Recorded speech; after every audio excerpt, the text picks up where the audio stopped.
In the generation that followed the War of the Five Kings, power in Westeros was not seized by a single dazzling victory or sustained by a dynastic fiction alone. It was assembled from austere choices made under snow and ash, from the discipline of a northern house that treated politics as logistics and oathcraft as supply lines. What later chanceamongers called Stark destiny was, to sober witnesses, a ledger of trade-offs in which honor was a currency convertible, sometimes painfully, into alliances, legitimacy, and time. The Iron Throne, when it ceased to exist as metal, survived as an office, and the path by which a Stark came to occupy that office, if only to refashion it, can be traced through a series of decisions that made each battle not merely a contest of arms but a referendum on authority. The prelude is instructive because it catalogues errors the later Starks would not repeat. Eddard Stark's rigor gave his children an ethic and a reputation, but not a southern coalition. Robb Stark's brilliance in maneuvers did not prevent a strategic bankruptcy at the level of marriage politics and riverine logistics. The loss of the Frey crossing rights, occasioned by an unsanctioned marriage that prioritized private loyalty over public alliance, is the lesson of Stark statecraft. Without the infrastructure of trust between houses, even genius in the field starves on the march. When the North collapsed after the Red Wedding, its survivors learned that oaths unbacked by practical inducements are brittle, that vengeance cannot move grain, and that keeping faith with the memory of a father requires a repertoire broader than his habits.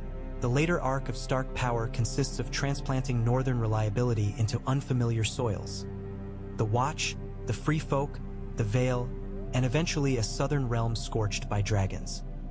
If one seeks the first deliberate substitution of moral capital for conventional coin, it lies in Jon Snow's governance at the Wall, where statecraft began as garrison craft. As Lord Commander, he inherited a depleted order charged with an impossible frontier. His decision to treat with the Free Folk, an act that alienated many sworn brothers, was not sentiment but arithmetic. The Wall could not be held against a superhuman enemy while hundreds of miles of forest behind it spilled refugees whose only options were starvation or siege. The choice to grant passage, land, and protection to former foes converted a humanitarian crisis into an auxiliary corps. It also established Jon's signature instrument, a transaction in which he paid with reputation and received in return manpower, local knowledge, and a platform for wider coalition politics. Executing Janos Slynt for defiance, another controversial act, illuminated the companion strand of his method. On the few matters he judged existential, unity of command, the reality of the threat, he embraced deterrence.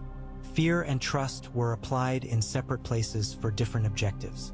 This is the grammar of his later campaigns. Hardhome translated the abstraction of the dead into a political fact. The evacuation, half victory and half rout, carried a message that later underwrote grand strategy. Witnesses are the currency of persuasion. The small boats that returned to Eastwatch brought not merely survivors but narrators.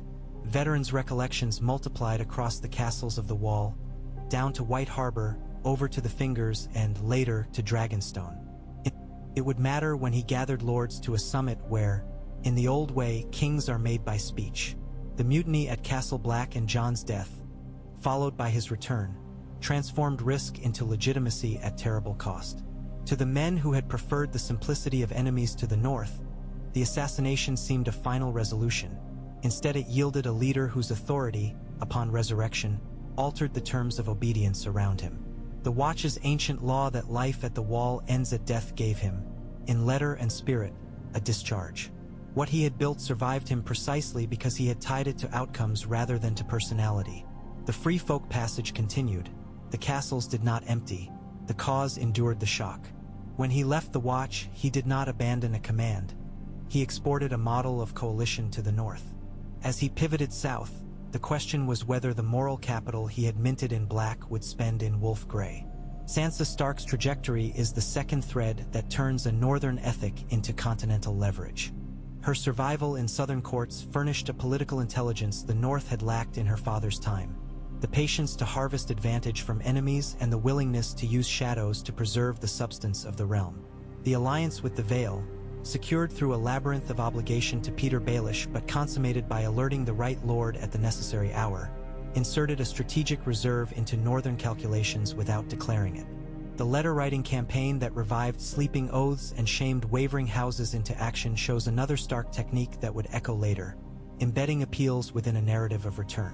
When houses Mormont and others answered, they were swearing to a story as much as to a person, and that story, of a home restored, of a bloodline not extinguished, proved more durable than any single promise. The Vale's hidden march northward, kept as a last card, is a portrait of Sansa's method. Preserve opacity where an enemy expects candor, and spend moral credit where it yields mass. The Battle of the Bastards is often remembered for its visceral chaos, but its statecraft hinges on what happened before and after. Jon's negotiations with Ramsay Bolton were never likely to yield honorable combat, but they were not wasted. By engaging in ritualized parley, Jon showcased his side's willingness to adhere to forms. By enduring taunts without counterthreats, he cast Ramsay as a rogue actor who had severed himself from the economy of oaths. That mattered to northern onlookers whose allegiance sat on a fence of custom as much as fear. The tactical plan, deploying light infantry and a modest cavalry wing, counting on the Vale reinforcements held in reserve by Sansa, was brittle once Ramsay's archers and shield wall pressed the noose. Jon's impulsive charge to rescue his brother strained the plan to breaking.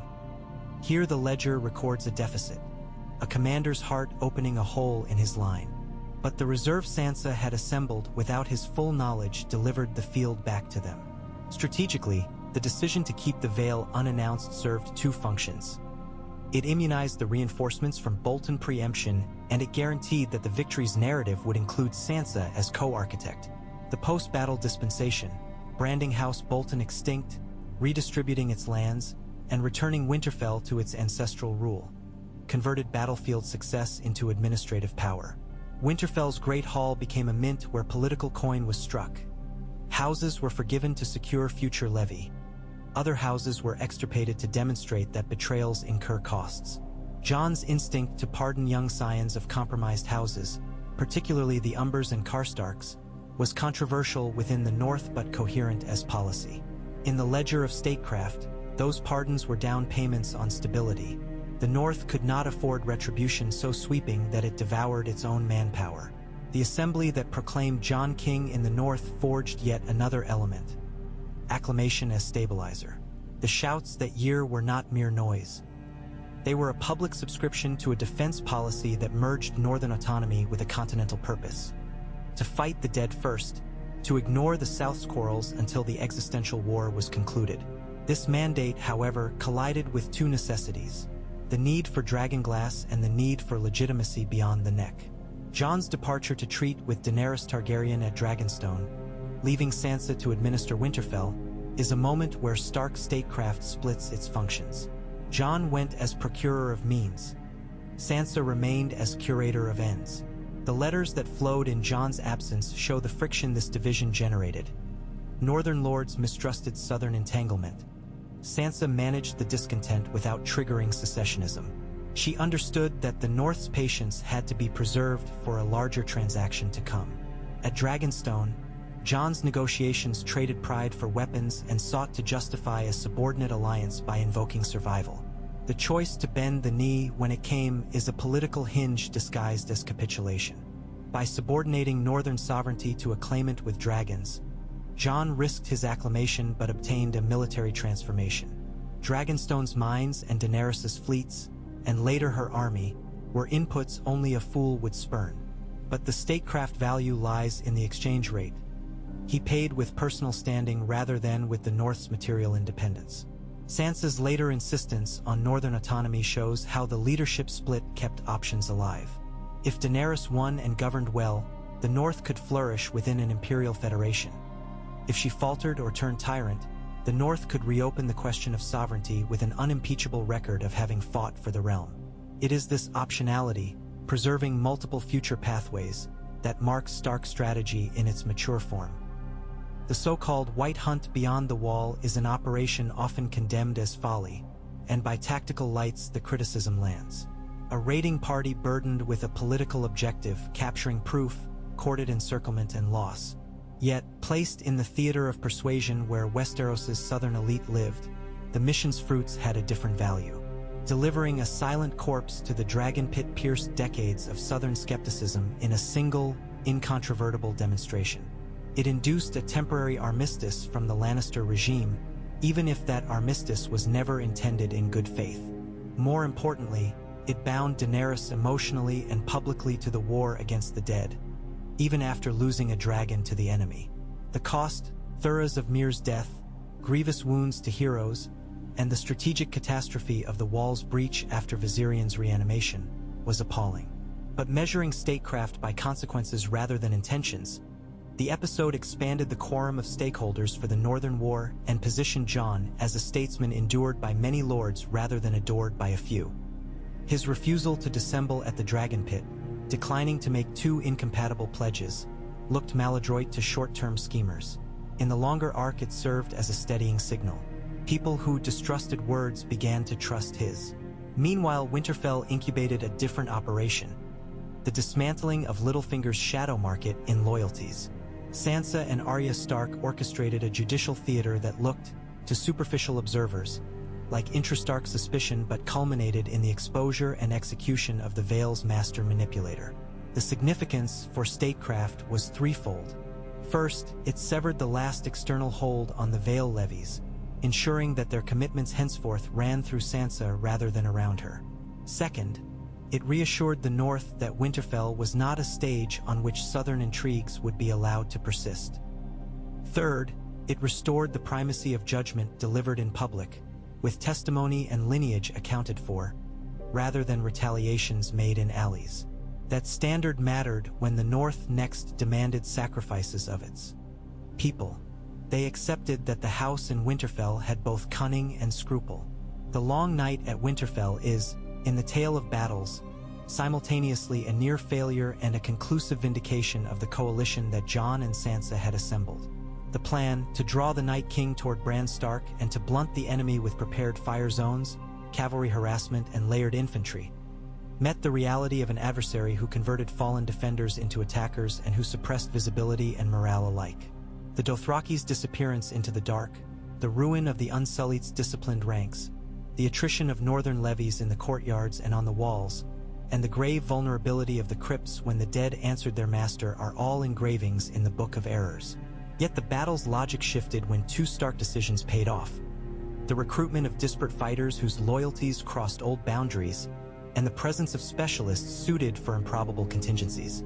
Melisandre's arrival, Beric's sacrifices, Theon's guardianship, and Arya's training among faces and shadows converged on the only outcome that mattered: the Night King undone and his army disintegrated. When dawn came, the ledger showed horrific cost: bloodlines extinguished, stores burned, and the North's military capacity halved. But it also recorded that the Starks had spent their coalition on the exact necessity for which it had been assembled. The political capital was enormous. No lord from Dorne to the Arbor could afterward claim that the North had exaggerated its warnings. For statecraft, the battle minted a credit line of gratitude and fear that could later be drawn upon in the South. What followed is the hinge on which the Iron Throne turned from metal to office. The death of Rhaegal and the capture and execution of Missandei shook Daenerys' inner circle and narrowed her decision space. Varys' subsequent intrigue, premised on Jon's concealed Targaryen claim, opened a theoretical path to a peaceful succession but ignored the operating fact of armies already in motion.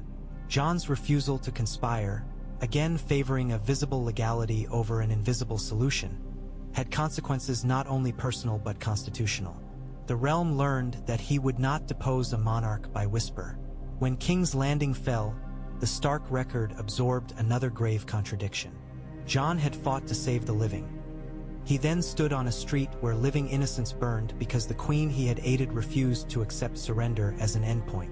The sack is where Stark statecraft edged into surgical disobedience. Tyrion's resignation, the massed horror of surviving soldiers, and the Unsullied's discipline under Grey Worm created a tableau in which Jon's next act would define the constitutional horizon. He made, in private, a choice that later historians would call tyrannicide and which soldiers would describe as an execution to end executions. He removed the only authority in Westeros whose power rested not on consent but on fear amplified by dragonfire. He did so not to claim the throne but to create a vacancy that politics could fill. Power does not drift to the steady. It pools around whatever vessel can contain it. After Daenerys' death, the immediate danger was not civil war, for the armies were shocked and leaderless, but a vacuum exploitable by any loud lord. Here Stark statecraft pivoted rapidly from battlefield to assembly. Grey Worm held the capital in fact. The North, the Riverlands, the Reach, the Vale, and the Ironborn all had men on the ground with leaders in grief or confusion. Diplomatic speed mattered. The summons to a council outside the ruins, far enough from Ash to allow breath yet close enough to feel the cost, retired 2 centuries of succession mythology in an afternoon. When Tyrion Lannister proposed rule by selection rather than birthright, he was not inventing so much as recognizing that the only surviving legitimacy lay in the hands of those who had bled. The question then became, who could serve as a sovereign who was not a claimant? The Stark answer was at once familial and institutional. Bran Stark's unusual life, crushed by a fall, educated by exile, emptied of ambition by the weight of memory, had equipped him to be a custodian rather than a predator. The choice of Bran as king made 2 declarations. It said that the crown would henceforth be intelligible as an office centered in counsel, data, and restraint rather than in charisma and appetite. And it said that the winners of the war against the dead would write the realm's constitution. Sansa Stark's immediate follow-on, asserting the North's independence, was neither betrayal nor surprise. It was the cashing of an option preserved through every earlier compromise. By standing the North apart at the very moment a Stark took the crown, she solved a problem that had undid the Targaryens. The attempt to fuse a people who defined themselves by winter endurance to a capital that consumed winters as stories. The transaction was clean precisely because it was done openly and at the creation of the new regime. The king in the south became a king among peers in the north. The queen in the north became the governor of a polity that would henceforth stand or fall by its own harvests and swords. This doubled settlement, Bran the Broken on the throne, Sansa Stark crowned in Winterfell, appears inevitable only in retrospect. In truth, it rested on earlier decisions to spend personal honor in order to purchase collective survival. To see the supercut in its sequence rather than its romance is to note the recurring instruments. Witnesses are gathered at each turn. The Watch's men, the Free Folk, Southern Knights at the Dragon Pit, survivors of Winterfell, soldiers at King's Landing. All are assembled not merely for ceremony but to anchor legitimacy in lived experience.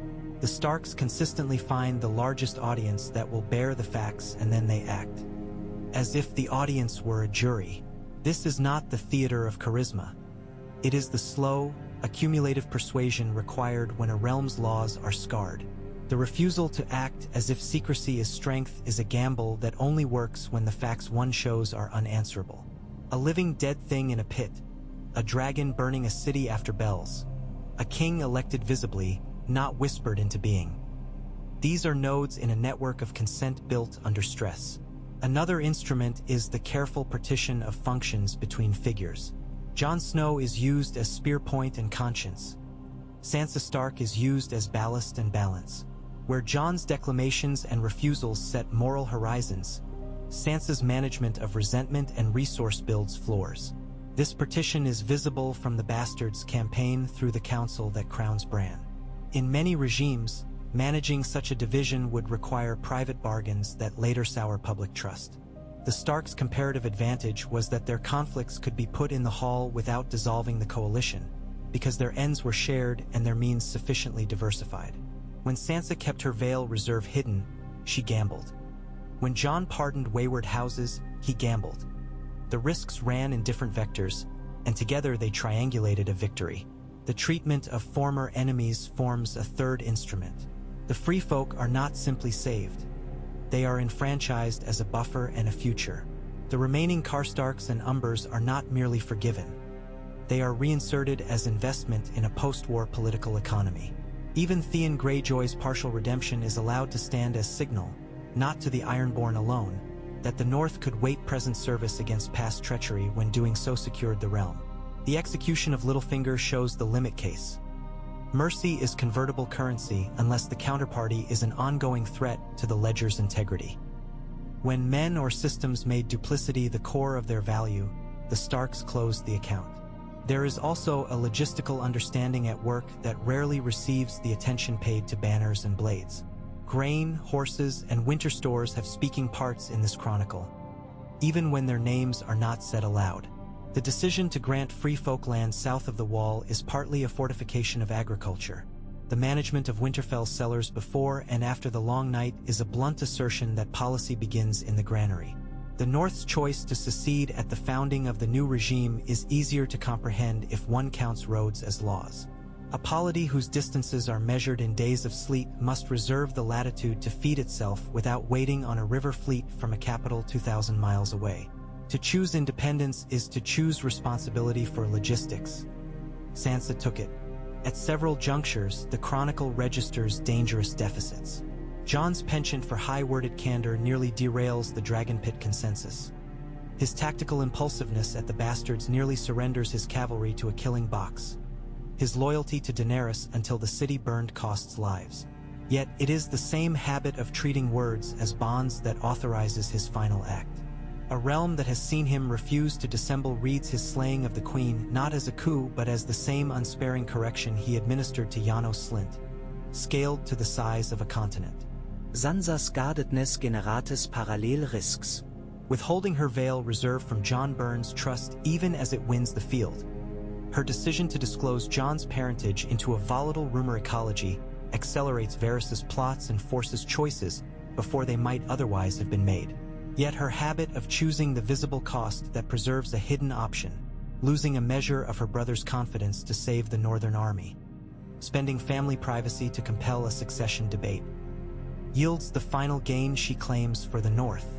The lesser-seen players in this ledger deserve notation because their actions are transmuted into stark outcomes. Davos Seaworth's reading of tempers and supply lines, Lyanna Mormont's articulation of Northern sentiment, Tormund's willingness to translate free folk strength into a united defense, Theon's final pledge that closes a circle of betrayal and repair, and Arya's elimination of the Night King despite having never cared for council or banner. All of these are investments the Starks were able to attract because their governance produced niches where such contributions mattered. A telling pattern recurs. People join Stark enterprises to do the one thing they can uniquely do, and the institutions bend to fit them rather than crush them. This is not soft-heartedness, but an understanding of network strength. Tyrion Lannister's role at the end follows the same logic. He is allowed to formalize the obvious, that monarchy by lot of birth cannot be credibly reasserted, and then is put to work designing cabinet and canal rather than palace spectacle. Brienne's insertion into the Kingsguard restores a standard to the realm's most visible order.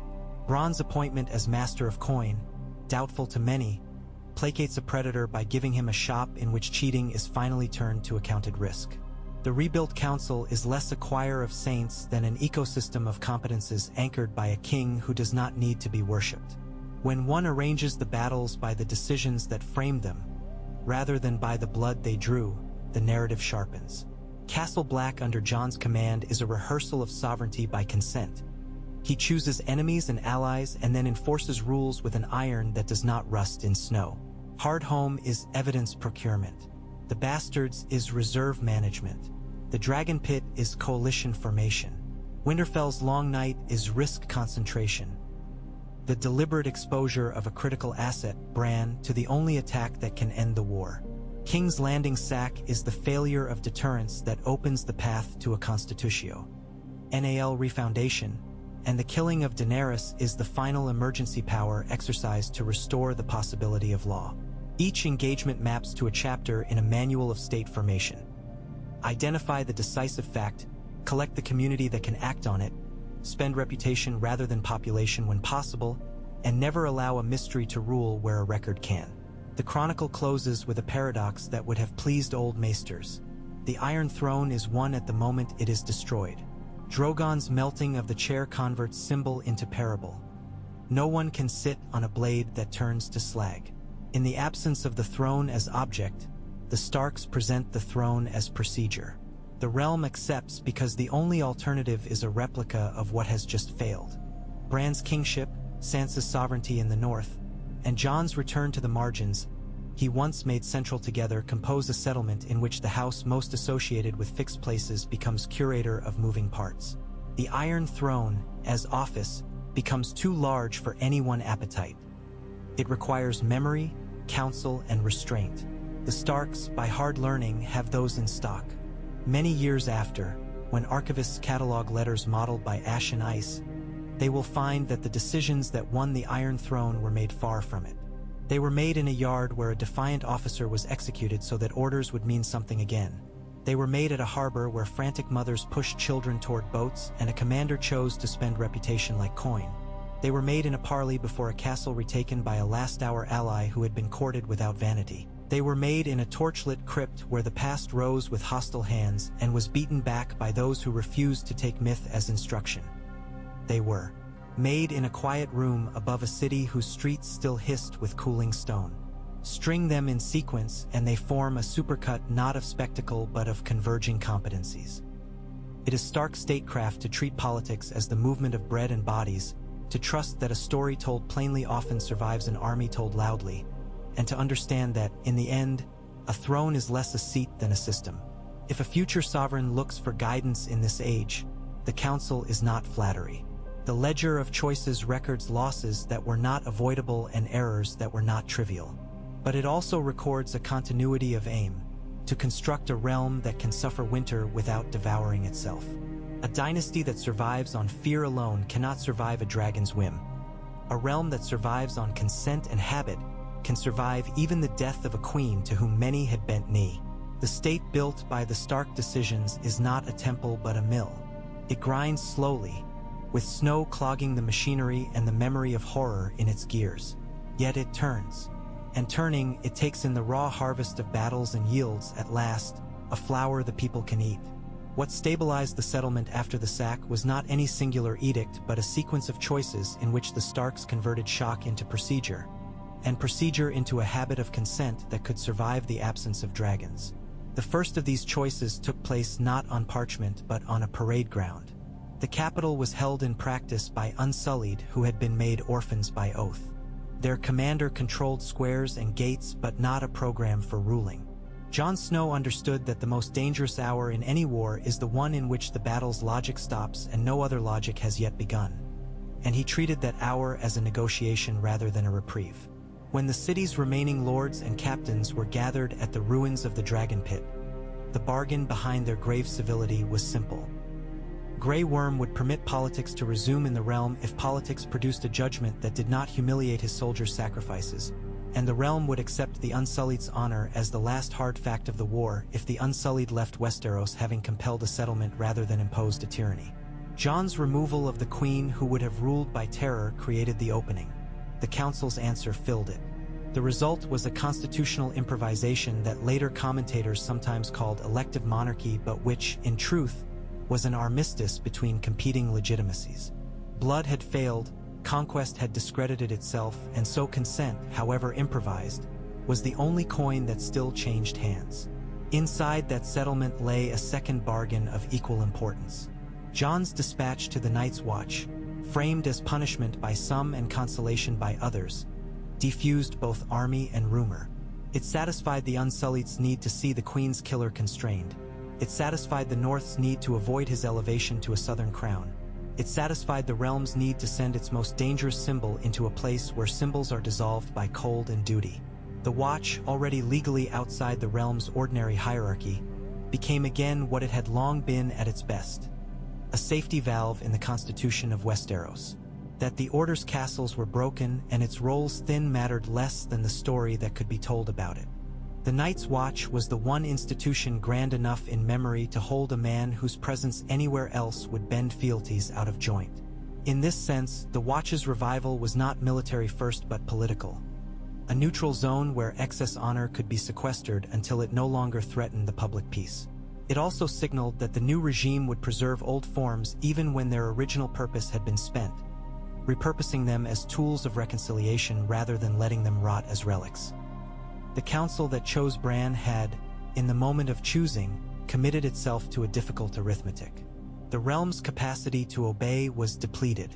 The Reach had fields but fractured governance. The Westerlands had castles but less coin. The Riverlawn. DS had a river lattice but a memory of butcher's bills that made levies unreliable. The Crownlands had rubble, The Stormlands had a lord made by proclamation but little tax base to feed his granaries. The Vale had men-at-arms and, through them, leverage. Dorne had pride, ports, and the best claim to have kept its blood cool. The Iron Islands had ships and an old habit of treating treaties as weather. The king who accepted responsibility for this dissonant orchestra had neither air nor appetite, and that was part of the point. Bran's value was not charismatic cohesion but the provision of a center that would not devour the outer circles. He could listen without taking offense because his legitimacy did not require reverence. He could remember without seeking revenge because his memory arrived as a duty rather than a wound to be salved. If the previous centuries had taught Westeros that crowns attracted appetites and appetites bred conspiracies, the new dispensation sought to make the crown less feast and more ledger. The first ledger entries were mundane in text and momentous in effect. Portmasters were reappointed not for proximity to court favor but for capacity to count. The ferry rights on the Blackwater were rechartered with inspection schedules and penalties that docked lord and waterman alike. The city granaries, many burned or looted, were mapped and relabeled after inspections that humiliated more than one steward who had thought his seal sufficient. Davos Seaworth's appointment to oversee ships was a choice to privilege competence over pedigree, and it paid in days rather than years. Relief fleets moved food upriver from what remained intact of Rosby and Stokeworth holdings and downriver from Duskendale. The piers at Driftmark became a staging point for stone as well as grain, and local carpenters found themselves contracted to repair cranes rather than solely to carve oars. Small choices of this sort constitute the unseen victories in the period between coronation and winter's return.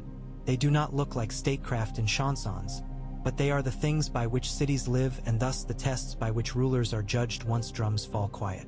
The city's broken drains, a subject often beneath the pride of analysts, were treated by the new council as a civic campaign. When hurricanes of soot and ash had clogged the culverts, rats and plague had started to move where speeches could not. The decision to allocate coin first to drains rather than to walls reflected an understanding that fortification begins underfoot.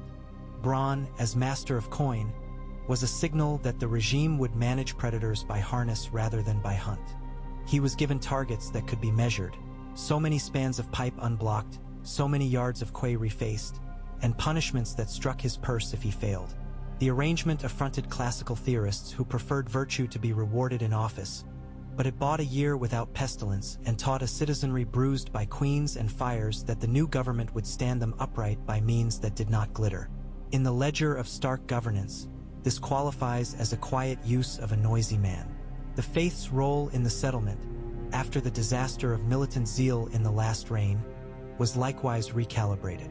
The Great September lay in memory and rubble. The High Septon, perhaps in a monastery far from sight, lay penitents had drifted home or turned bandit.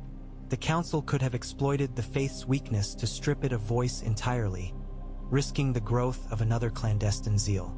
Instead, a concordat of limits was made on an unremarkable morning. The faith would be free to preach in all 7 kingdoms and to administer its alms without dues on small shrines. In return, it would renounce arms in perpetuity and agree that its courts would only touch disputes where both parties sought their remedy beneath the 7 statues. The faith regained relevance as comforter rather than as magistrate. The crown regained the ability to watch over legal uniformity without seeming to muzzle conscience. Again, the instrument is old but the tune new. Credence and ceremony are conserved, compulsion forbidden, and the realm inches closer to a habit of plural settlements rather than singular victories. The reconstruction of noble houses in regions whose dynasties had been erased by war demanded a different skill. The Reach, bereft of its Tyrell gardeners, possessed the largest concentration of arable land and thus the food that would make or break any peace. Dozens of minor houses with claims tangled by burnt parchment and unreturned sons began to lobby for high seats. The crown's choice was to refuse immediate imposition in favor of moderated competitions. Temporary stewards were appointed to hold great castles with limited charters. Their tasks were enumerated and dated. Plant so many fields, lower the mill's toll by a fraction for 1 planting cycle, repair so many miles of levee. Only after these objectives were verified would the question of inheritance be heard before a mixed panel of local lords and royal justices. The effect was to transform grief into task and to reverse the usual direction of ambition. Office was awarded for proved competence rather than competence presumed for office. The arrangement demanded patience from bloodlines and set precedents that irritated those who treated sovereignty as a fruit to be plucked if only one stood near enough. But it did what it was meant to do. It fed the capital the next winter and taught a region accustomed to prosperity that governance had returned to the cadence of seed and sickle. The Riverlands posed a challenge of another sort. The memory of the Frey's treachery had mixed with the soot of the war against the dead to create a population quick to anger and slow to answer the crown's levies. Edmure Tully's survival and restoration to Riverrun supplied an anchor, and he used it with a moderation that sometimes irritated northern commentators who demanded sharper judgments. He reopened weirs and fisheries to common use before sorting the tolls on the river. He underwrote bridges first and feast days later. He invited disaffected petty lords to hold quarter sessions in the castle's lesser halls as a gesture that the high river was again a place where disputes could be spoken into solutions, not carried to ditches with knives. None of these acts would win a crown, but they allowed the crown chosen elsewhere to govern here without war. The Stark lens sees this not as softness but as alignment. Edmure made Riverland's governance compatible with a southern king whose legitimacy flowed from a council rather than from fear. The Westerlands, made rich in memory and poorer in fact, required more candor. The Lannisters' minds had long since moved from legendary to exhausted. The late Queen's looting of Highgarden had staved off insolvency for a season but paid for armies that burned rather than for ledgers that built. The new regime confronted a Western nobility that knew exactly how to furnish a banquet and very little about how to fund a wall. The Crown's approach was to permit embarrassment as a teacher. When Lannisport's quays fell behind drift marks in output and White Harbors in repair, the contrast accelerated reforms that edicts alone might not have compelled. A modest excise was standardized on incoming goods, tied transparently to dredging and not to court display. Western merchants, eager to reclaim preeminence, came to the crown not with pleas for exemption but with practical ideas for increasing throughput. The result was a reemergence of Lannisport as a trading partner without the illusion that Casterly Rock could again dominate the realm's fiscal conversation by opening a single door in a hill. That truth, riches dispersed through trade rather than concentrated under stone, reduced the price of future conspiracies. It is more difficult for one house to assert the right to rule when its wealth arrives by tides that also feed many docks. The Stormlands benefited from a clarity of title rare in the post-war realm. Gendry Baratheon's elevation had given a name to a castle that otherwise might have become a bargaining chip. The crown converted that clarity into obligations. Storm's End's Lord received not only confirmation in his seat, but a schedule of works to maintain the road east to the Rose Road and north to the Windwater. In exchange, his region received priority in the allotment of ship timbers from Crown lands. The arrangement stitched the Stormlands to the realm's maritime recovery, leveraging the region's forests into a fleet that carried the new regime's flag as more than a symbol. Davos's shipyards treated the Stormlands as supplier rather than supplicant, and the region's morale rose with each keel laid. The point is not sentimental. Men who see their planks become hulls that export grain and bring back coin are men who stand slower when whispers ask them to try a new rebellion. Dorne is often left out of northern accounts except as ornament, but it played an essential part in the stabilization of the South. Its new prince, cautious and content to let the rest of the realm exhaust itself, entered the council with the only sizable fleet not committed to recent madness and with port towns unruined by wildfire or dragons. In return for recognition of its distinct customs and its old treaties, Dorne agreed to a predictable slate of customs dues and to the posting of royal factors at Sunspear and Planky Town. The factor's job was not to police but to count. The transparency soothed suspicions in both directions. Dorne kept its honor. The crown kept its revenues. More subtly, Dorne's stability offered a template for distant loyalty in an elective realm. A polity could flourish under a king to whom it did not feel bound by affection so long as the channels for trade and arbitration were kept clear. In the years that followed, when snows returned and tempers in the Riverlands and Crownlands once more grew brittle, caravans from the south carried dates and wine and a reminder that peace can be tasted as well as spoken. The Vale's influence was quieter but no less decisive. Its armies had turned the tide at Winterfell and on the Bastards' Field. Its lords, long conservative in their cycles, proved judicious in the reconstitution of the capital's bureaucracy. Joan Royce and other magnates allowed their sons to serve as clerks and quartermasters in the city rather than insist they remain provincial captains. The effect was to seed the capital with officials whose first loyalty was to procedure rather than to patronage. The aery's own reconstruction was minimal because it had suffered little, but its granaries helped smooth the realm's larder. It is easy to underestimate how much utility lay in the Vale's refusal to insist on extravagant compensation for past heroism. By asking for little and giving measuredly, the Vale placed itself as arbiter rather than claimant. It elevated its influence by making itself boring in a time when boredom had become a luxury. Sansa read that posture well. Her relations with the Vale were cordial and transactional, marked by harvest calculations rather than by courtship or scorn. The Iron Islands, under Yara's steady capacity for both courtesy and threat, were the hardest test of the new order's promise that it could turn raiders into traders. The settlement there adopted a probationary structure. The crown recognized Yara's title and received in return a ruthlessly enforced ban on reaving the Mander or any port that flew the royal flag. To prevent interpretation from fraying the ban's edge, neutral buoys and beacons were established at harbor mouths, and agreements with Lords Manderley and Redwine created a system of blacklisted captains whose names were known from Pike to Old Town. If any of them anchored without prior warrant, the port did not parley. It ousted its cranes and sent garrison boats to shadow the offenders to sea. Yara tolerated the humiliation because it bought her people time to learn the different arithmetic of commerce. The Ironborn learned that harbor fees paid predictably could, over a year's book, out-earn a handful of bloody captures and did not generate retaliatory fleets. The new pattern did not erase the island's culture. It bent it toward a pride in seamanship that did not depend on living memory of holding a knife to a merchant's throat. A generation later, sailors from Great White could still be heard boasting of daring channels taken with a keel's breadth to spare. Fewer boasted of burning a weaver's hut and coming away with bad cloth. The North's sovereign settlement under Queen Sansa deserves its own ledger because it demonstrates the stark doctrine of optionality turned into administrative form. Sansa did not announce sudden changes. She announced careful retentions. The laws of inheritance stayed as they had stood at the conclusion of Robb's brief reign. The wardenship of the North was replaced by a queenship that included the power to appoint keepers of the neck and wardens of the new gift. Rather than absorb the gift fully into Winterfell's domain, she created charters for free folk communities to hold land in perpetuity south of the Wall under obligations simplified to their needs. Maintain the forest paths, cooperate in seasonal watches, and muster scouts when the Queen called.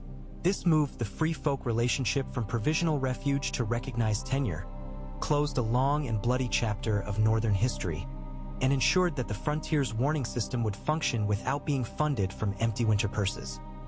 Manderley retained his privileges at White Harbor but accepted a posted royal factor who counted ship movements and a court that adjudicated disputes between Northmen, freedmen, and free folk with a preference for restitution over blood price when crimes were not grave.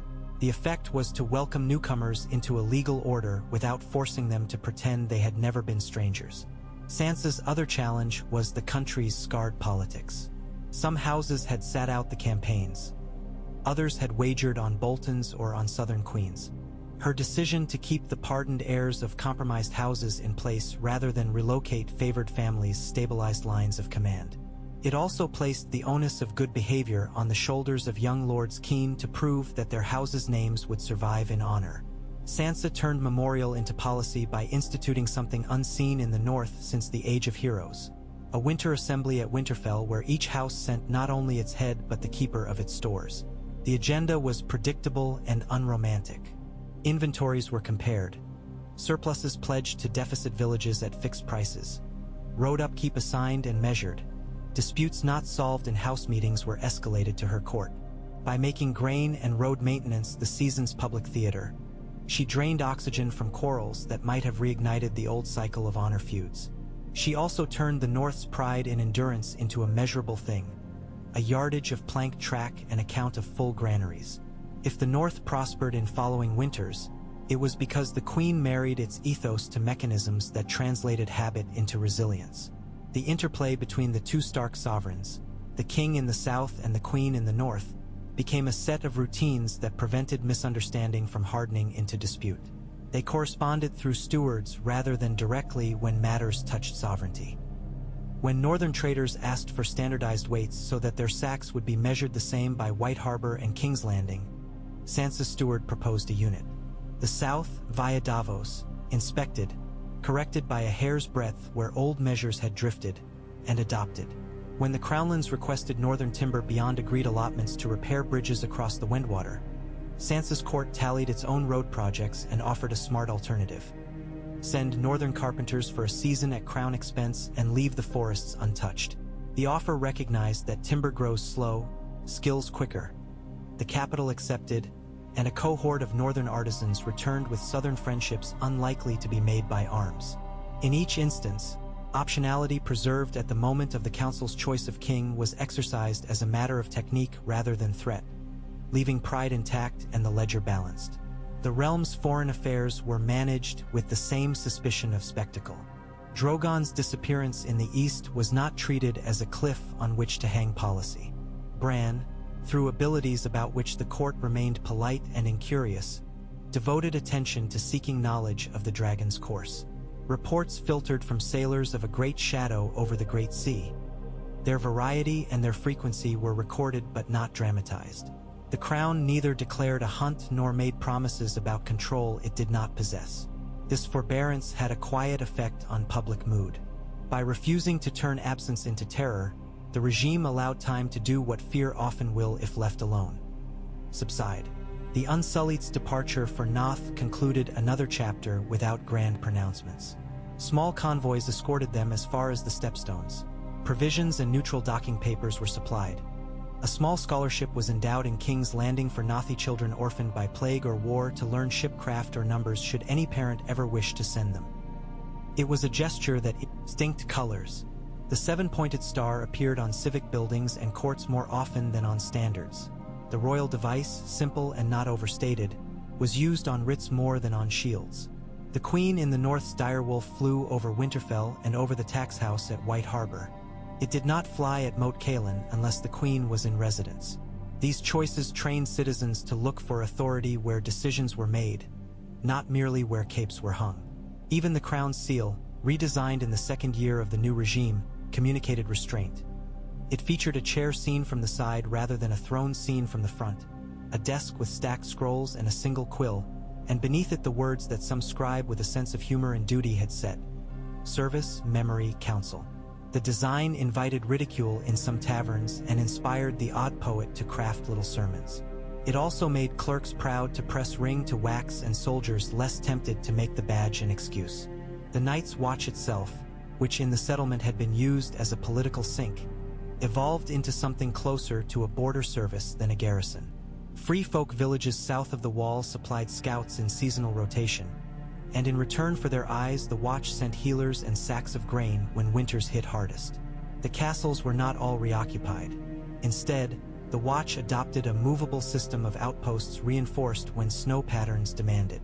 The wall's gap, a wound beyond repair by men, became an acknowledged opening to a wilderness no longer enemy. The watch's vows remained, but their essence, service without property or posterity, was interpreted more humanely to allow the order to recruit carpenters and masons and scholars whose previous disqualification had more to do with southern poetry than with northern needs. Jon Snow returned to the perimeter he understood best, served as elder rather than as commander. His council traveled to Winterfell and to the capital in letters that did not ask for praise and often asked for patience. He wrote bluntly about winter's slow violence and about the worth of the free folk's quiet knowledge. Those letters were filed by Samwell Tarly with care, cross-referenced, and sometimes read aloud at small council when policy brushed against the border.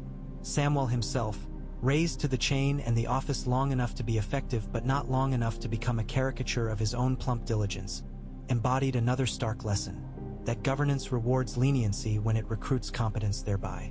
In an older regime, his birth and vows would have barred him from such elevation. In the new, his fluency in logistics and his stubborn refusal to separate knowledge from use made him as central to security as any garrison.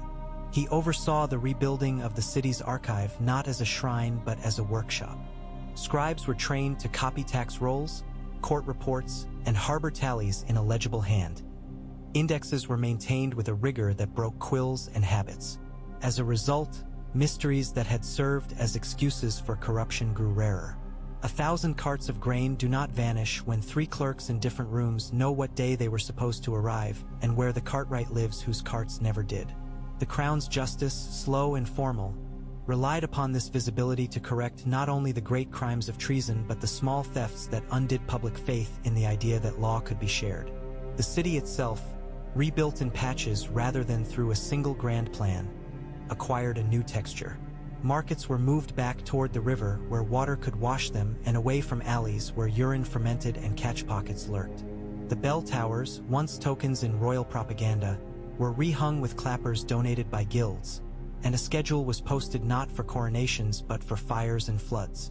When fires did come, and they always come where men cook and sleep, the duty patterns designed by Brienne of Tartha's watch commanders brought regiments and citizens to the bucket lines in a choreography that saved quarters rather than merely songs. Brienne's presence at the head of the Kingsguard began as an exception. It ended as a norm.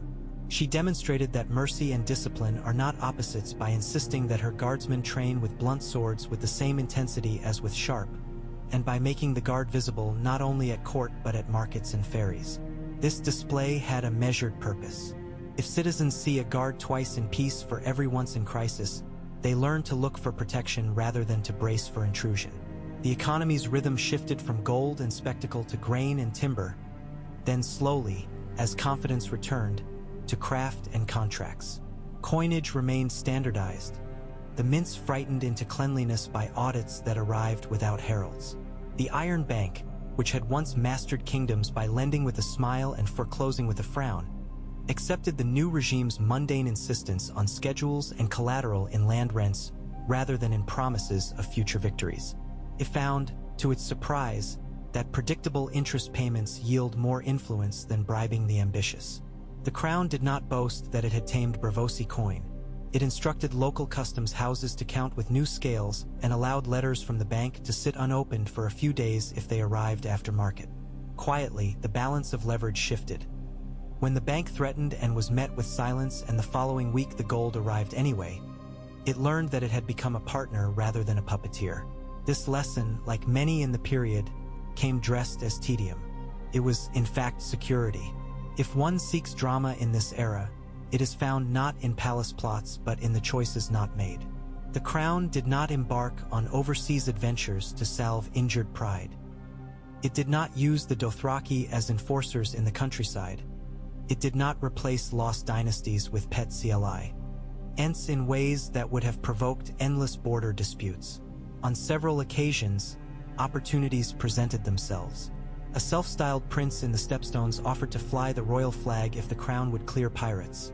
The temptation to acquire a far-flung dependency was refused in favor of funding local convoys to defeat piracy by arithmetic. Small fees collected often rather than great battles fought rarely. A coalition of minor riverlords asked to be freed from Edmure's overlordship. Their petition was denied in the language of mills and bridges rather than in crushing assertions of royal prerogative. The Stormlands asked for exemption from customs to accelerate shipbuilding. The Crown granted a limited remission tied to tonnage and audit, not a blank exemption. Each denial avoided waking dragons in the realm's temper that the Starks had only just lulled. Arya Stark's voyage westward, a gesture that some took as romantic, had quiet utility in statecraft. Her absence provided the North with a legend that did not require rebellion to keep it warm. A Stark whose horizon lay beyond maps rather than beneath crowns. It also gave the South a story about the realm that was neither misery nor triumph but curiosity. In taverns from Gulltown to Old Town, the account of a ship disappearing into a sunset replaced, for one generation's evenings, the anecdotes of parricides and wildfire. Political climates are made of such exchanges. A people sated with blood cannot be reignited to civil hatred easily if their hearts are busy speculating about winds and whales. The Queen in the North used this ambient yearning to dampen the appetite for war. The King in the South allowed his council to fund a school for pilots and mathematicians, on the face of it a practical institute, in practice an organ for transmuting grief into wonder. Out in the gift, free folk hamlets settled into their new legal skins. Their hunters taught watch rangers how to read migrations again. Their midwives swapped herbs and remedies with maesters who learned to value plants whose names were not in Old Town's books. Small disputes over traplines or creek crossings were brought to mixed moots where the Queen's factor sat in a circle and spoke less than he listened. The ethic was consistent with stark statecraft everywhere. Publicity in judgment, restraint in enforcement, restitution as first resort, exile as last. When exile was required, it took the form of being sent north, not as punishment but as return to a freedom that had never been a crime. The number of exiles was smaller than cynics anticipated. It turns out that when the law is visible and practical, most men prefer the inconvenience of neighbors to the romance of the loner. In the second decade of the settlement, it became apparent that the greatest success of Stark decisions was their ability to make time an ally rather than an enemy. Where the prior century had been driven by sudden deaths that forced immediate responses, the new order cultivated a habit of early, sometimes dull intervention. The flood maps for the Blackwater were updated every year after spring melt rather than after catastrophe. The harvest quotas were set conservatively to leave buffer in the barns rather than to win applause for low prices, and surpluses were sold abroad when truly surplus. The watch posts along the King's Road were staffed lightly but constantly so that banditry never fattened. When a bad harvest came, as it always will, it was bad and then it was over, not bad and then a pretext for levies and executions. In zones where swords once rearranged maps in a season, this temporal discipline became a pride of its own. Men boasted that their region's roads were the same width now as when they were boys.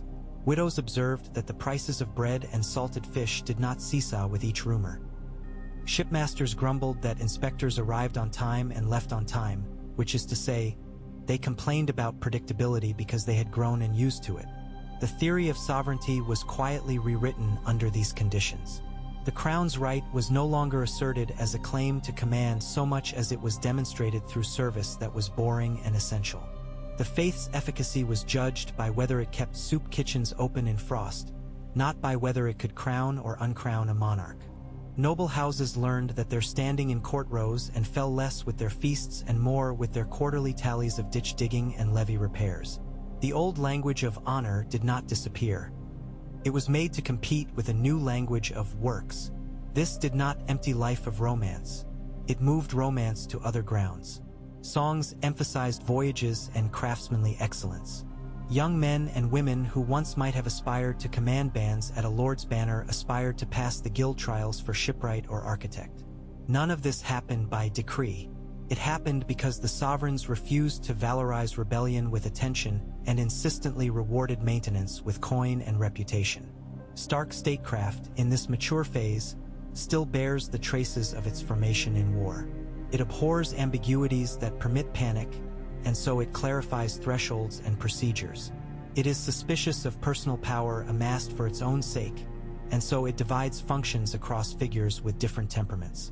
It pays for competence, even when competence arrives in a package wrapped in disrepute, and it restrains competence when it shades into predation. It never forgets the frontier, not because the dead are expected again, but because winter is perpetual in the north, if not in the calendar then in the imagination. It trusts witnesses more than messengers, procedures more than promises, redundancy more than glory. It is, in sum, an ethic of surviving long enough to permit thriving, and then of thriving in a way that does not require purges to sustain it. Critics of this account object that it makes of the Tark's administrators and accountants after having made them marshals and judges. They ask whether anything of the first generation's vitality survives in this world of tally sticks and drains. The answer lies not in argument but in the particular decisions that mark the second and third decades.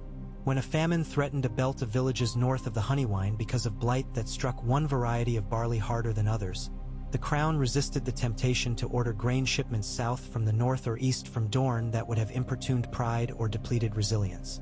Instead, Samwell's office funded a rotation of seed stocks from 3 regions over 5 seasons, smoothing out the monoculture error that made the blight a scourge. When a fire damaged the mill at Tumbleton and local owners demanded compensation at court, the crown sent a millwright and loaned coin against the next 2 harvests with a clause that foreclosed if the owners again failed to keep the watercourses cleared. When a rumor spread in the Riverlands that a remnant of gold lay under a collapsed Fry Tower, the crown declined to grant a license for a dangerous excavation and bought, at fair price, The stones needed to repair weirs, depriving the rumor of its lure by transforming it into bread. None of these choices will be sung. All of them, added together, kept the peace. There were still moments when tempers rose and steel flashed. A ducal brawl in the Westerlands over a quarry lease left 2 young men dead and families teetering on the precipice of a blood feud. Brienne rode west with a simple order: no more deaths. The settlement she brokered required the disputed quarry to be worked by a consortium with profits split and apprenticeships guaranteed to both houses for 20 years. Her authority in that moment did not depend on fear. It depended on a reputation for fairness that steadied men who had never been in a room where fairness had power. In the Riverlands, a band claiming to avenge lost sons attacked a convoy of ironborn merchants under safe conduct. The response was swift and carefully bounded. The attackers were hunted and tried in the region where their crime occurred. Their lords were made to serve as jurors rather than to watch from galleries, and they were required to sign the execution orders for their own convicted. The spectacle was painful and instructive. It taught that vengeance did not change hands but remained the realm's possession, to be used when necessary, to be restrained when it would rot the holder. The education of elites in this era was quietly remade to fit the regime's needs. The tours of pagehood that once taught how to pour wine and carry shields now taught how to tally grain and inspect a levy gate. Great houses sent their second and third children to serve not only in other lords' households but in municipal offices and on harbor boards. A child of the Westerlands might learn to adjudicate stall fees in Lannisport. A Manderley cousin might spend a season in Gulltown reconciling the tonnage reported by captains with the tonnage recorded by weighers. The culture thus created within elite circles prized cross-regional competence and made provincial arrogance expensive. The next generation of lords entered adulthood with eyes accustomed to counting and with a sense that the realm was a network of operations rather than a map of conquests. Their entertainments reflected this tilt. Hawking and hunting remained, but so too did heat races among shipwrights, prize works for builders, and festivals where barns were judged and recipes exchanged, to the amusement of those who remembered when recipe was a word reserved for the maester's apothecary. This chronicle would be incomplete without reckoning with losses that followed from stark choices, for even the best statecraft incurs costs. The pardon of houses that had bent Boltons or Queens before bending again to Winterfell left wounds in families whose sons had died under flayed banners. A handful of these families refused to forget and left for the Neck or for the outlying islands, declaring their loyalty to the North while leaving its courts. Their departures were not prevented. They were regretfully recorded. Over years, many returned, pulled by the gravity of markets and marriages. Some did not. The realm survived their departure in the way a forest survives the fall of old trees that let in light for saplings. In the South, the restraint shown toward the Iron Bank emboldened local lenders who in a later cycle overestimated their immunity to market shocks and failed, taking shopkeepers' savings with them. The Crown paid out a fraction to prevent bread riots and published a blunt circular warning against speculation dressed as patriotism. The market learned. Some shopkeepers never recovered. These are the costs paid by regimes that govern by law and habit rather than by fear. They do not erase the regime's virtue, but they must be counted if we are to understand that virtue as a discipline rather than a perfume. Another cost lay in the slow fading of older forms that had once given meaning even when they brought peril. Tournaments diminished in number not because the crown forbade them but because cities and lords found better uses for coin. This meant fewer occasions where young men won names quickly. The urge that once sought outlets in lists found outlets instead in ledgers or in voyages west. The disappointed sometimes muttered that the realm had been turned by the Starks into a counting house staffed by valets who thought themselves philosophers. The reply, if there was one, lay in empty gallows and full barns. Still, it is worth noting that every settlement buys its peace with some mortgaging of fervor. The Stark settlement bought a long harvest of boredom and purpose at the price of some color. Those who mind the accounts of nations will close their ledgers with a nod and accept that bargain. Bards will sing of Oth. Er Argus. And yet, even in the quiet, the arts did not die. They changed subject. The weirwoods in the north, spared from war's idle desecrations, drew more pilgrims than before. Their red leaves framed not pleas for vengeance but thanksgiving for weathered winters. In the south, architects found scope for disciplined innovation in rebuilding wharves and in experimenting with brickwork that held against flood. The rebuilt seps were smaller and less ornate than their ancestors. They were warmer and easier to clean. The University of the Quill, an ungainly name that stuck, trained scribes in arithmetic and law in a curriculum that mixed the dust of treaties with the sweat of market inspections. Philosophers whose fathers had swung hammers gave lectures on the moral duty to keep drains clean. Priests of the Seven found a new homiletic course in praising stooped backs as a form of prayer. Cynics laughed. Cynics always laugh where warmth returns. The clearest measure of the Stark transformation may be found in the murder that did not happen. In the 20th year of the settlement, a cousin of a once great house, drunk and convinced that his line had been cheated by the crown's patient redistribution of rich estates, attempted to hire a bravo to kill a royal factor whose audits had finally cost him a lease. The bravo refused, not from scruple but from contempt. There was no money to be made in such a murder, he said, because the office would be filled the next morning and the ledgers would go on. The cousin tried another quarter. He found a listener but not a hand. At last, in a fury of humiliation, he confronted the factor himself on a quay in Old Town and was disarmed by warehousemen who did not want their day's work interrupted. The event is trivial as drama. It is great as data. In a realm where murder ceases to be an instrument because it ceases to be effective, politics has been tamed enough to spare children from hearing their mothers whisper that all well-laid plans end in blood. The question of succession in an elective monarchy, deferred at the regime's birth by the simple fact that Bran had no appetite for dynastic games, had to be faced as time wrote its arithmetic across every brow at court. The settlement that emerged owed much to Sansa's example in the north and to Jon's absence at the margin. The crown called, at measured intervals, a council not to choose a new king but to rehearse the act of choosing. These councils were boring by design. They heard petitions, measured candidates' works rather than their words, and adjourned with no action taken beyond the posting of notices defining the rules by which a future choice would proceed. Lordlings expecting to practice flattery learned that their performances drew yawns. Stewards who brought harvest tallies learned that their numbers were heard and filed. The realm thus habituated itself to selection without becoming addicted to it, and the specter of a scramble at Bran's death receded from vivid red to a faint outline. Sansa's own succession in the north, prepared in the same manner through assemblies that rehearsed power transfer by counting sheep in sacks rather than by saluting swords, arrived one winter day so gently that some villages learned of the Queen's formal enthronement weeks after it occurred only because the seal on orders had changed. From the vantage of this long survey, the decisions that won the Iron Throne as office consist not of scenes but of systems. A blockade of vengeance at Winterfell that prevented purges from filling roads with hungry exiles.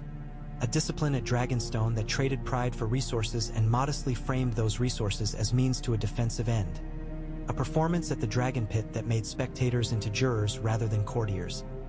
An execution in a ruined city that cut a fused congeries of cruelty and charisma away from the body of the realm so that the body could heal. A settlement that expended the mystique of arms to purchase the legitimacy of councils. A sequence of budget lines and roadworks that replaced a chorus of acclamations with the constant quiet of carts moving on time.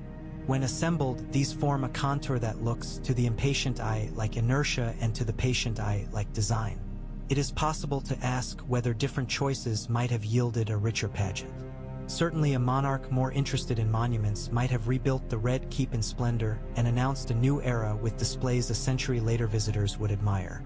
A queen too enamored of tidy theory might have insisted that the free folk conform to southern forms and thus reignited a border war that could have been taught at academies for generations with the sour glee that comes from studying avoidable disasters.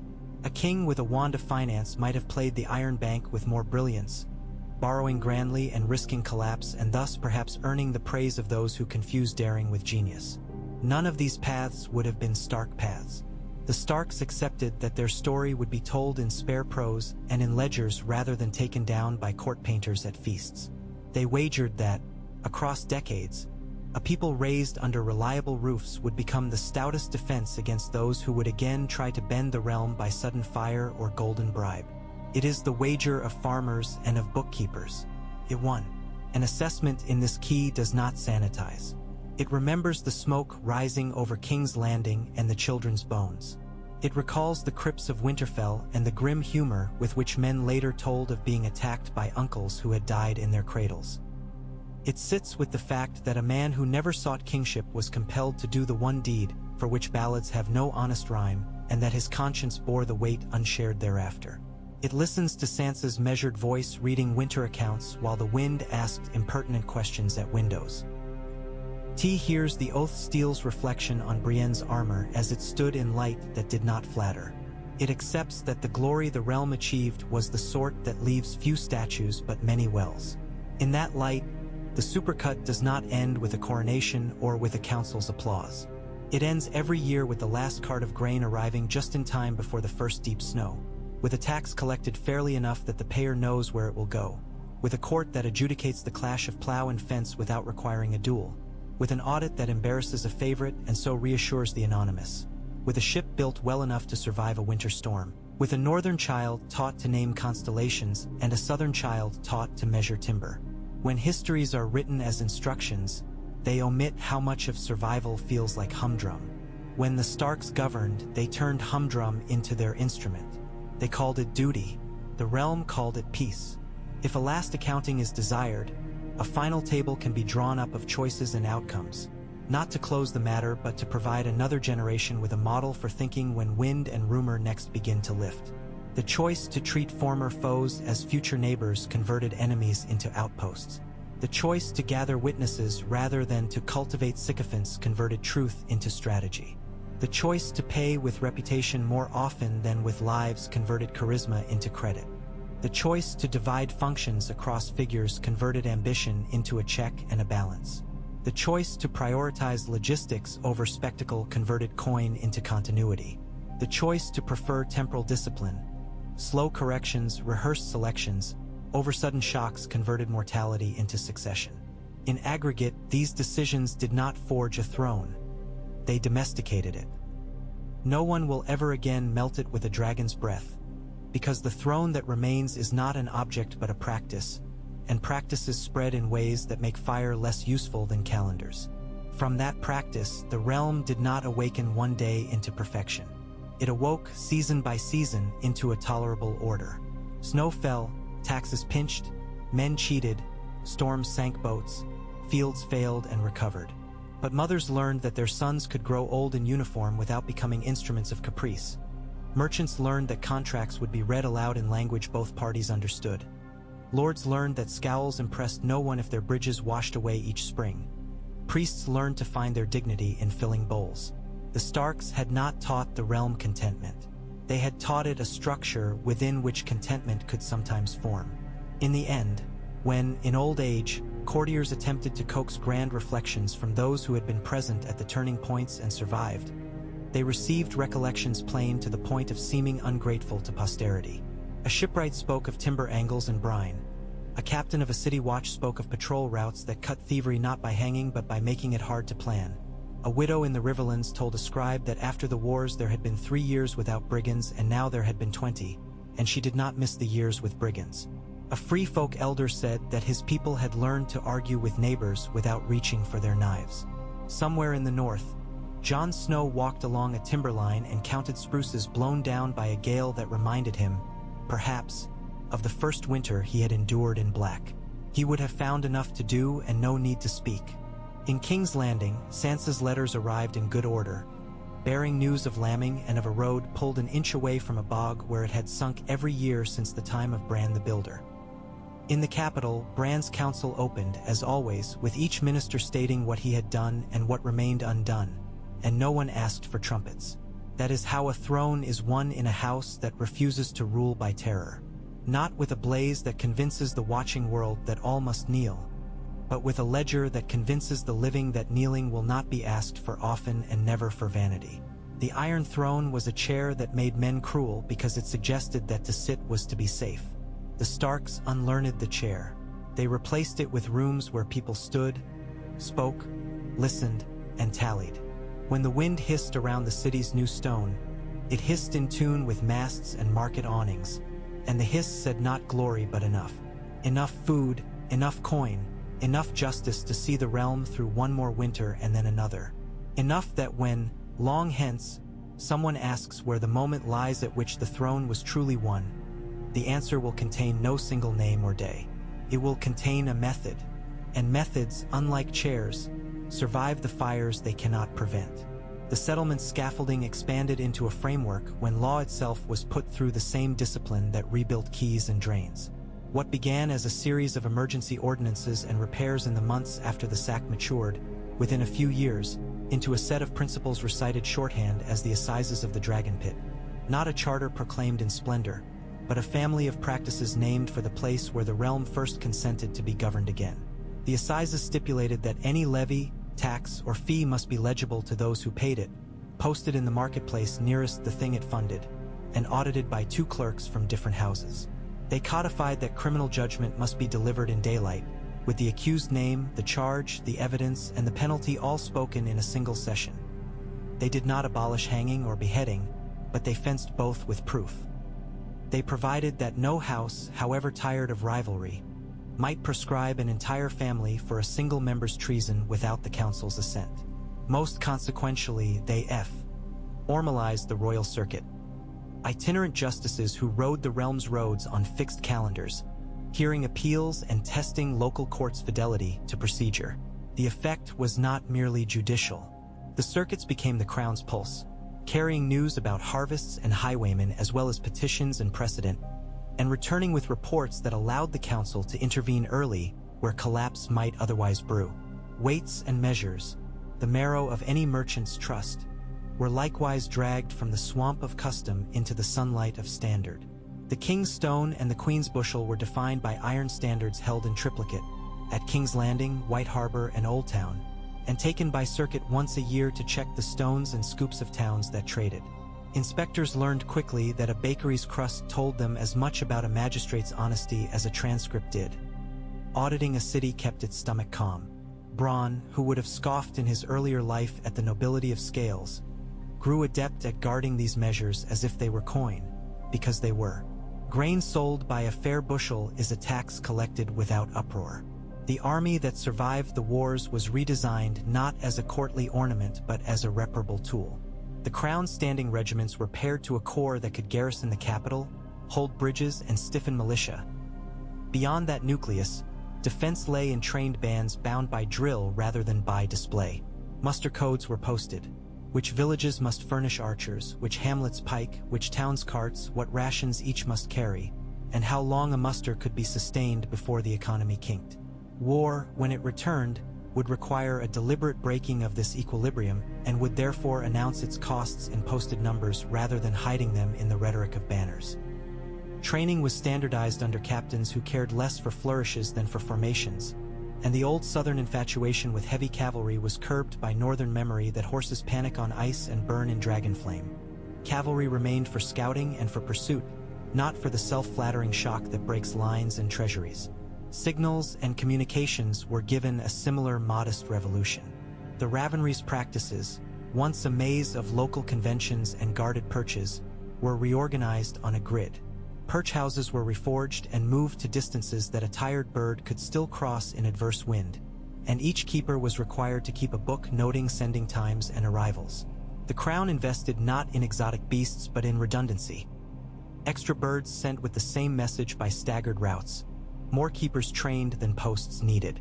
Beacon points, on promontories along the Mander, at hilltops visible from the Rose Road, on headlands near the Stepstones, were repaired and tied to simple codes. 3 pulses for flood, 2 for fire, 1 for pirate. Where an earlier age had used lighthouses and hill beacons as symbols for paintings, this era used them like knuckles, unlovely and sure. The ports created their own jurisprudence. Seaworth's articles, as sailors called them, a set of rules on cargo lists, harbor dues, liability in storms, and safe conduct papers, spread from the capital to Gulltown and Old Town, then to White Harbor and Sunspear. The articles treated pirates as criminals, but they also treated negligence as an offense when a damaged quay's repair was delayed so long that a ship broke and lives were lost. Harbor masters no longer answered only to lords. They answered to explicit timetables and to a pane of glass on the dockhouse door where the week's tides and tolls were written. The Seaworth articles contained a clause that later historians cite more than any other. No ship that carried slaves would be serviced by any port that flew the royal banner. The clause was easy to write and hard to prove. Nevertheless, it exerted pressure. Captains learned to prefer certainty to occasional high profit. In the long run, the clause bent trade's joints toward decency without requiring crusades. Relations with the free cities cooled and steadied. The Iron Bank's negotiators, shocked initially by the new regime's resistance to becoming theatrically indebted, adjusted to the quiet logic of predictable payments and found, as all lenders do, that steady drips fill casks. Bravos' other organs, the temple of the many-faced god, the fleet guilds, kept their distance, wary of a regime that did not invite them to veiled games. Pentos, accustomed to suzerainty under one conqueror after another, sent envoys to test for alliances. The crown replied with contracts for timber and linen. Volantis, whose old dreams of empire revived each time a war shook the West, found that the realm would pay for elephants only when they could carry stone and would pay better for local carters who never forgot a turn. In a different age, this prudence would have been mocked as smallness. After Dragonfire, it was relief. The stepstones presented the kind of nuisance that tempts governments into reputational errors. Pirates reassembled there as they do wherever law thins and currents favor sudden flight. Cities echoing with tales of blackfires and triarchies felt the pull of schemes to tame the islands at last. The crown demurred. Instead, it issued a limited regime of letters of reprisal, narrow warrants for specific convoys, audited at both ends, with clear revocation terms. It tied these warrants to harbor bonds that dock owners would forfeit if they sheltered privateers under royal colors. The result was untidy, as all maritime policy is, and it drew criticism that the crown delegated its violence to merchants. The answer to the criticism lay in numbers. Losses decreased, war did not resume, and cities in the Reach and the Crownlands remembered that trade flourishes longer than vengeance. The Citadel's role, often a quiet engine of regimes, turned from debating treatises on dragons to counting dray. NS and drafting seed cycles. Samwell's correspondence with maesters across the realm produced a different flavor of learning at Old Town, less speculative alchemy, more agronomy. Physicians trained to open bodies to fumble after disease were pressed, instead, to prevent the conditions under which disease thrives: hunger, filth, and panic. The Citadel resisted, as any ancient institution resists a redirection of pride, but could not ignore that its prescriptions for sewage and grain storage saved more lives than its ointments. It cataloged the uses of dragonglass for surgery and for wards against infection. Obsidian cleanly flaked, edges flame-dried, wounds irrigated with boiled water, creating a practical legacy out of a substance once feared as talisman. Samwell, with the help of scribes in Winterfell and in the larger holdfasts, compiled the testimonies of the Long Night, a collection of first-hand accounts set in plain hand, indexed by place and by kin. The book is not literature and was not meant to be.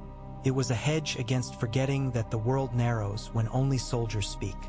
Fishermen who saw the white on the sea, midwives who bolted crypt doors as bones rattled, carpenters who dragged children into ox carts and ran. These stories became curriculum. The testimonies were read aloud each winter's first frost in city squares and castle halls, not to terrify but to remind. The ritual built a consensus fierce and dogged, that the realm would never again laugh off warnings because the warnings were unfashionable. That consensus obviated, later, the conspirators who might have traded attention for chaos. The Crown City Police, never fully professional in prior reigns, took their new form from Brienne's doctrine. Visible before crisis, impartial during it, silent after. Patterns of patrol were drawn from maps of petty thefts and fights, not from nobles' anxieties. Watch houses were small and frequent, with wells and bells.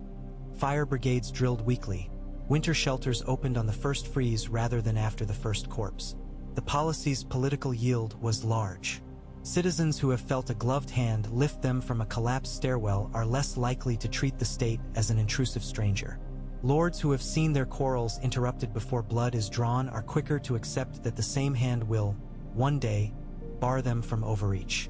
Policing in this regime described a relation between neighbors rather than a weapon held by rulers. The North's seasonal assemblies hardened into habit. Each winter, the gossip's book, a ledger handwritten in fast but legible script by the Queen's clerks, circulated among the houses. It did not record scandal.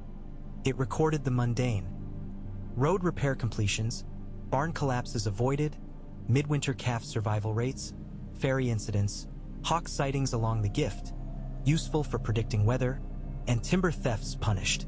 The gossip's book, named in jest by Manderley wits, did for the North what edicts could not. It made success ordinary and visible. It made dereliction public and mildly shameful without being suicidal. A house that failed twice to keep up its assigned stretch of road would find itself the butt of jokes at market. 3 failures meant a visit from a bailiff and, perhaps, a suspension of some privilege. The system ran on the cheapest fuels of all, attention and reputation. The Crownlands, with their hybrid identity, benefited from deliberate depersonalization. No single house was elevated to replacement for the Targaryen aura. Instead, the zone around the capital was administered as a kind of commons for the realm's functions. Granaries, garrisons, archive annexes, a new mint house set away from the city's crowded heart, and workyards. These anchors reduced any house's ability to convert proximity into dominance. The Crown used land grants within the Crownlands to settle veterans and widows, leasing small plots with access to markets and requiring, in the lease terms, that the household provide 1 season's labor each year to city works. The requirement dignified citizens and kept the city's maintenance decoupled from volatile tax yields. A veteran who fixes a quay he later uses holds the state in his hands, literally and metaphorically. He will be difficult to conscript into the next demagogue's parade. The faith's reduced militancy did not reduce its reach. Made church and state co-laborers without making either a tool of the other. The Red Priests, whose influence had surged with tales of fires that consumed monsters, settled into a few river towns where their preaching leaned toward hope rather than toward vengeance. They became a spice rather than a staple. The realm had little appetite left for zeals that did not lay stones. The free folk's civic recognition had, beyond its justice, a raw strategic dividend. As their villages matured into hamlets and their youths learned the terms by which markets functioned, the line between frontier and north of here blurred. Banditry, once a convenient label for any dispute at the edge, diminished because patrols became less necessary than neighbors. When raiders from distant coasts tested defenses, free folk scouts and northern foresters coordinated effortlessly without asking whose law they enforced. They enforced weather, distance, and the refusal to die for other men's speeches. The Watch's role as custodian of that ethos, less judge than convener, made sense by a logic older than charters. Those who live nearest to a thing keep it best. Not every initiative succeeded. A well-intentioned plan to standardize carpentry guilds across regions faltered because wood is not the same everywhere. A lovely door in White Harbor swelled and stuck in the Crownlands' humidity. A push to introduce southern crop rotations to northern soil stumbled until old women from Last Hearth explained, with some relish, that men with quills should listen to those who keep goats. The council learned a usable humility: experiment small, scale slowly, and be ready to admit that a theory elegant on parchment fails before wind. The Crown's quiet anti-slavery policy, freighted with risk wherever profit beckons, faced its severest test when a fleet flying friendly colors docked at Old Town with holds that smelled of human fear, but whose manifests listed indentured servants for terms of years. The Harbor Board convened with the speed fear brings. The factors invoked the Seaworth Articles. The City Watch surrounded the quays without drawing steel. The inspection that followed found iron around ankles and contracts written in a tongue no buyer could read. The Crown seized the cargo as contraband and, rather than choosing the piety of a proclamation or the drama of a bonfire of shackles, did something more difficult. It funded translators, read the contracts aloud to those bound by them, converted the fraudulent debts into service terms working city works at wages banked for later freedom, and sued the ship's owners in bravos for breach. The case wound its way through years of letters and cold anger. Eventually, the bank found that funding slavers exposed its ledgers to reputational fire. The result was not the end of slavery, a lie no sane person in the free cities would tell, but the thickening of a taboo around it wherever royal cranes lifted cargo. A diffuse but real fear of dragons endured, and the regime addressed it with protocol rather than with prophecy. Beacon codes were revised to include a signal for unknown aerial threat. Rooflines in the capital were modified to resist embers. Water cisterns were required on larger houses. Watch posts were trained to usher crowds along routes that avoided bottlenecks and bridges. These measures were not signs of neurosis. They gave citizens something to practice. A practiced people does not trample itself when fear arrives. In the years in which no dragon came, the practice looked silly. The council accepted the laughter as a tax on prudence. The realm's first comprehensive survey since Aegon's landing, undertaken on Bran's insistence and Sansa's example, produced in its lists and maps a mirror in which the realm could at last see its face. Land holdings were measured, watercourses charted, mills enumerated, forges counted, fisheries tallied, quarries marked, roads graded by passability in each season. The survey was not beautiful. It was precious. It yielded a new way to talk about power. Rather than describe a house by its founding or its feats, the survey described each by the water it could command, the grain it could store, the metal it could smelt, the roads it could keep open when snow came. This language spread down from council tables to taverns. Men who had once boasted of uncles and banners began to boast of bridges and barns. They were still men. They continued to drink and to fight. But a different pride was available, and many took it. The elective principle, rehearsed in peaceful intervals, was not left to theory. As the king aged and chose to withdraw from daily files while retaining the role of arbiter in questions that touched the realm's shape, councils grew longer, speeches shorter, and the habit of measuring candidates by what they had built or repaired rather than by what they promised set. The realm discovered that the best candidate for the crown was often the one who seemed most bored by receiving it. This did not extinguish ambition. It cooled its fever. In regions where a single name might once have magnetized all loose resentment into a faction, now 2 or 3 names of calm competence competed, each with a ledger. The names matter less to this analysis than the method. The crown deliberately cultivated redundancy in talent and predictability in choice. Sansa's North, having put its succession on similarly dull rails, faced an early test when an unexpectedly hard.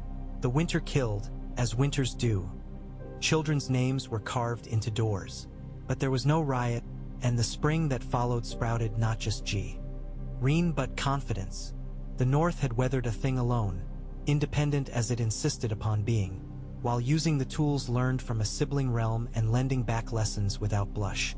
This reciprocal pride is what modern students of statecraft mean when they describe confederal friendship. The Riverland's many bridges, burned in one war, rebuilt in another, and often watched by men who were either drunk, bored, or vicious, became a study in how maintenance can change culture.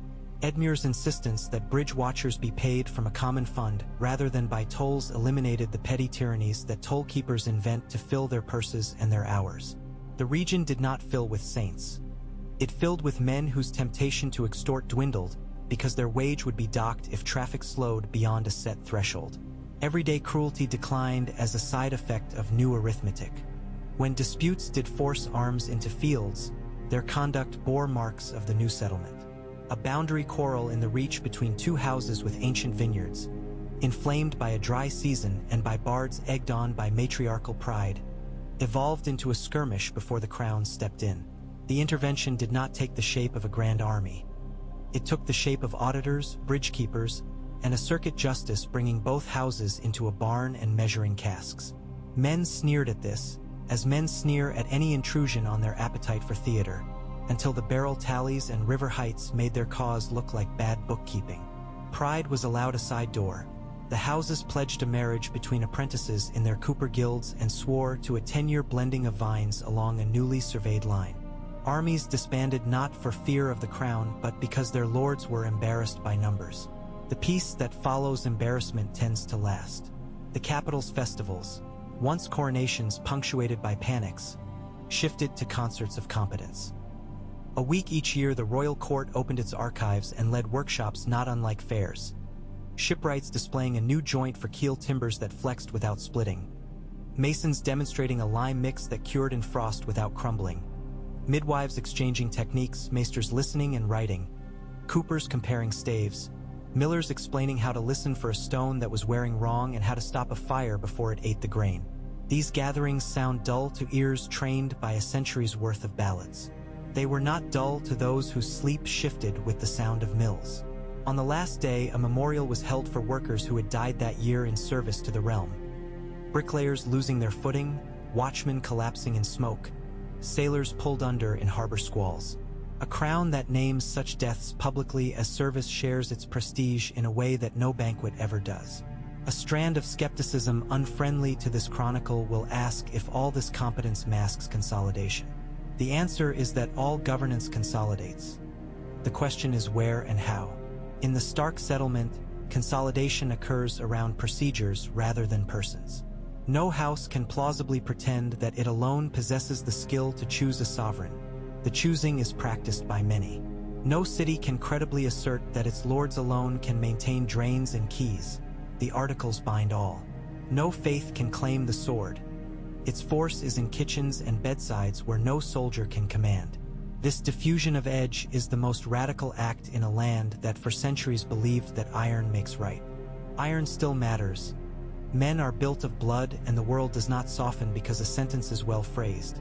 But iron is parked more often than it is brandished.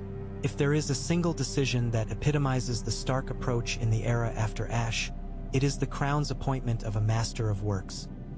A post older regimes created when they wished to impress foreigners, then allowed to atrophy when fountains cost less than roads. The master of works under this dispensation received neither jewels nor feasts. He received an index of every bridge, road, drain, garrison, barn, wharf, and watchpost in the realm, with a quarterly requirement to report status, risk, and next action. He became, quietly and then obviously, the minister through whom security, prosperity, and justice were braided. His sub-offices multiplied: floodplain planning, fire map maintenance, winter granary oversight, wall inspections, beacon readiness. Each office published on a schedule figures the public could read. The Master of Works did not make speeches. He made calendars and men used them. The realm learned to fear his silence more than any lord's roar. All the while, Jon Snow's name drifted from government to geography. In taverns, he became the ghost at the border who rarely wrote and never rode south. In the north, he became the elder who knew where to find a ford under snow and which cops split logs clean. The distance served the realm's equilibrium. A figure whose biography could, at any misstep, have been weaponized into a movement was thus folded back into the edge where the world begins. If this was exile, it was a chosen one. If it was retirement, it was fused with duty. Letters in his blunt hand reached Winterfell. A smaller number reached the capital. They remained spare, and when they contained advice, it was the sort that fits the Stark ledger. Tell truth early, drill boring things until they cease to be remarkable, and do not trade survival for spectacle. Years polish Sansa's voice into the register in which sovereigns speak when their position is not precarious. Her edicts became shorter not because she had less to say, but because the systems she built said it for her. Where a young queen once needed to convene houses to bring timber for a bridge, an older queen needed only to announce that a bridge inspection had failed and the levy, in coin in labor, would follow the rule. Where once she had worried that par, dunning the heirs of compromised houses would be read as weakness, the ledger of their performance made their continuing in office a fact, not a question. Where once she might have summoned her council to calm quarrels with words, she now sent a factor with a copy of the gossip's book and the line that showed where the quarrel began. A missed road repair, a pile of bricks stolen, a careless harvest. The North's sovereign had turned Northmen's love of blunt fact into a civic language. There are music and danger in such a language. Its music is the lullaby of sleeping barns, its danger the dulling of senses that forget how quickly snow can take back a road. The Queen did not forget. In the South, the small council ossified into a rhythm that approached ritual, and it is a sign of health when institutions develop rituals that dignify work. The Master of Ships reported tonnage before news. The Master of Coin recited ledger changes before any policy proposal. The Master of Laws summarized case backlogs and the decisions that shaped precedent. The Master of Whisperers, when the council reinstated that office in a reformed manner, spoke last and briefest and never of gossip, only of risk. The king's presence was steady and light. He asked questions that rarely sounded profound but cut to causation. He asked often, "Is this urgent or merely loud? What is the implied maintenance? Who pays if we succeed?" Those questions creeped into lesser councils across the realm. They are the signs of a thinking class that has learned to distrust crises that show up dressed in trumpets. In the third decade, A shock arrived that would have crippled a different polity. An earthquake under the bay shook the capital's piers and toppled old warehouses whose stones had been weakened by heat a generation earlier. The quays listed, tides chewed at foundations, and merchants panicked. The response announced itself before any proclamation. Bell codes rang, brigades followed paths they had drilled. Warehouses were cleared on a priority schedule that moved flammables first, then foodstuffs, then fashions. Within a fortnight, a survey existed. Within a month, emergencies were triaged. Within a season, a levy was posted, not as a plea but as a plan with milestones. No one pretended the council had prevented the earth from being the earth. No one doubted that the realm had become capable of resisting nature's second blow, the human mistake of overreaction. The quake, like every test after the wars, changed from catastrophe to proof. Proof of what? A practice. In the same period, a collection of houses in the Reach attempted to revive the tournament of Ashford in wine-soaked grandeur. The capital did not forbid it. It required permits for tents and for spectators, posted limits on fire, demanded bonds in coin for injuries to be paid to a list of healers, and assigned watchmen to routes where traffic would choke. The tournament occurred. It was lovely, killed only 2 men. Old complaints rattled cups. That the realm had forgotten taste. Younger merchants counted loaves sold and horses shod and learned another of Stark governance's unsentimental truths.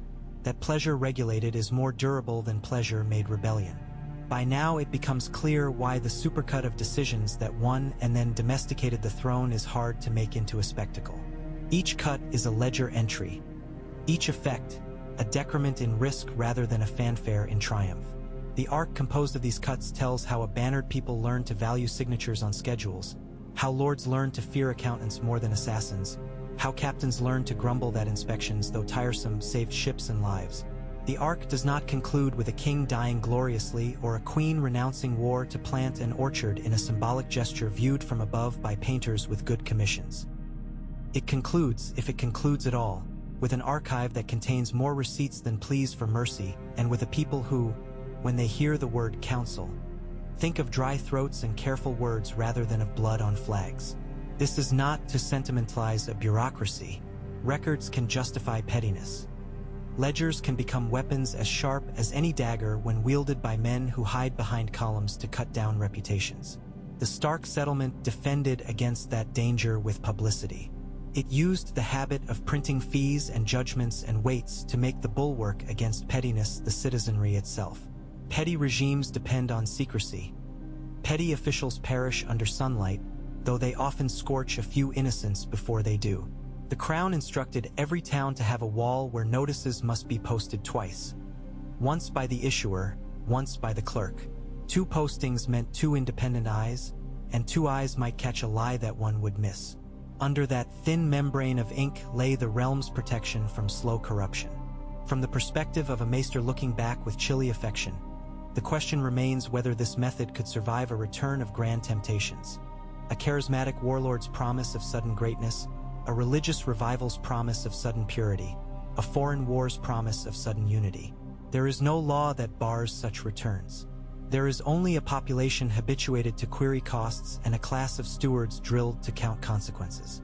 If the Stark era did anything enduring, it was to teach a reflex into the realm's bones. The reflex that asks, when shown a torch, how much oil, who pays, and who cleans the floor. It is not poetry. It is peace. The supercut's final sequence, less spliced than braided, shows the method's roots in frost and ash. In it one sees a Lord Commander risking reputation to admit enemies through a gate so that a greater enemy can be faced at all. A sister who keeps a reserve hidden from a brother to avoid annihilation while accepting the future cost in trust and then paying it honestly. A parley stage to make a liar's net. Your public before onlookers who will later have to choose. A hunt for proof whose tactical folly buys strategic clarity. A night when the plan fails and the coalition succeeds anyway because enough bets were placed on enough varied talents. A city's surrender ignored and a conscience putting down a queen to restore a world where councils can speak. A king chosen because he does not want to be a king, and a queen choosing independence because she wants responsibility more than pageantry. Council that rehearses succession to take panic stage away when death comes. A ledger that, plotting, unlovely, adds lines where prior ages added legends. Threaded through the braid is a single steel wire. The decision taken over and over to translate honor into institutions so that it can be cashed without euthanizing it. The Iron Throne, as chair, is gone. As method, it remains. It lives in the notice board on a wall in a market where a woman reads aloud to a neighbor what will be charged and why. It lives in the quill strokes that mark that a wheel was greased so that a gate would swing when panic smashed against it. It lives in a free folk elder who ties a strip of cloth to a branch at a cross trail because a raven may not be fast enough and eyes may be tired. It lives in a guard who stops a fight by stepping between the men before they wind themselves past the point of pride's return, and who does not need to blood his sword to earn respect, because in this era respect is not measured in corpses. It lives in a queen who remembers that the first rule of winter is not courage but preparation, and in a king who knows that the first rule of rule is to ask what remains undone. When the maester sets down his quill and sands his page, he leaves a last note to the reader who will live when this ink has faded. Beware the generation that finds such prose boring. Boredom with drains and ledgers is the first symptom of nostalgia for fire. The decisions that won the throne will be tested again by fatigue as much as by foe. Their defense is not a statue nor a song, but a people who refuse to be charmed into forgetting that process is a shield. Call it stark statecraft if a name is required. Better to call it the unremarkable decency of rule. It is unromantic. It is also undefeated.